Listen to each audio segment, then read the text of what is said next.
नमस्कार दुनिया हालचाल को स्वागत करुछि मु संजय। आसंतु नजर पकाइबा वर्तमान रो मुख्य खबर उपरे।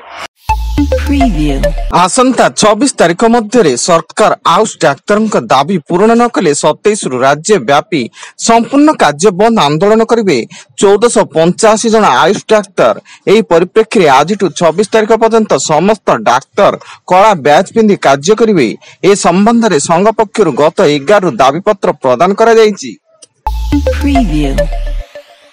मद व्यवसायी घरे बड़ धरणर आईटी रेड आयकर फांकी अभियोग मद व्यवसायी विक्रम साहू को अनुगुल तालचेर कामाख्यानगर पुरी एवं भुवनेश्वर विभिन्न प्रतिष्ठान रे एही चढ़ऊ जारी रही।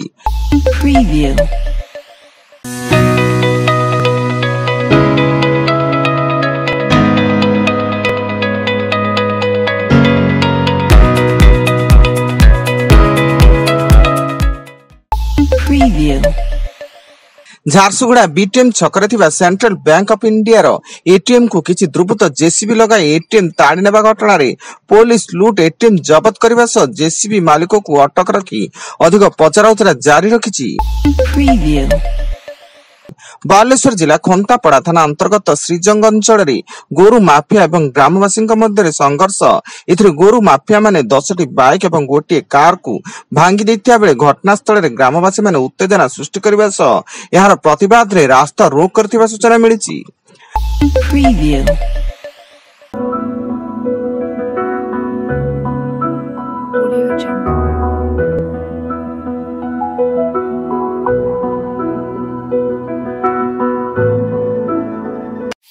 Preview. Audio Jungle.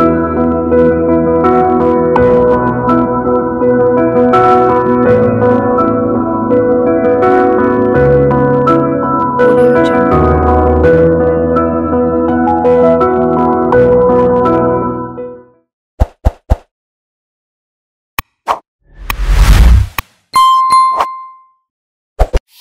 Preview. Basudevpur अंतर्गत दधी बामनपुर बंदसाई ग्राम गोष्ठी संघर्ष। एथिरे दुईटी गोष्ठी 10 जन गुरुतर भाव आहत हो स्थानीय डाक्तरखाना भर्ती। जमीबाड़ी विवाद को केंद्र करी ग्रामर दुई पक्ष मध्य विवाद रही आसिथिला। याकु नै उभय पक्ष मध्य गंडगोल घटिथिला। कटक जिला बांकी थाना अंतर्गत सुलियापदा ग्राम जड़े नाबालिकार झुलंता मृतदेह उद्धार। तांको पुरुष बंधु सागर भोई घरू तांकरी मृतदेह उद्धार होइतिया बेले नाबालिकार परिवार पक्षर बांकी थाना रे झील को हत्या करा जायतिबा अभियोग होइछि एवं पुलिस जैनिक युवक सागर भोई को अटक रखी मामला रुजु करिछि। आज विधानसभा रे राज्य रे नारी सुरक्षा प्रसंग को नहीं कांग्रेस विधायक माने हट्टगोल करने सह पोडियम तले नाराबाजी करथिले एवं गृह रे हुइसिल बजाय प्रतिवाद करथिले। फल प्रबल हट्टगोल को नहीं बाचस्पति सुरमा पाड़ी गृह को मुलतवी घोषणा करछन्ती।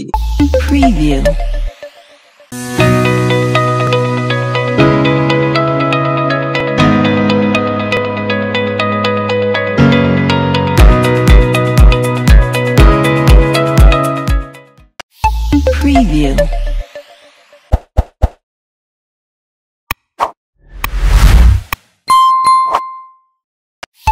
Preview.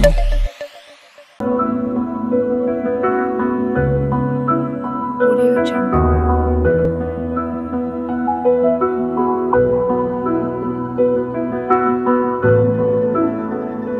Audio Jungle. Preview. आज विश्व पखाल दिवस। ओडिया हांडीशाल हे किंबा होटेल सबुटी एबे पखालर चाहिदा अधिक।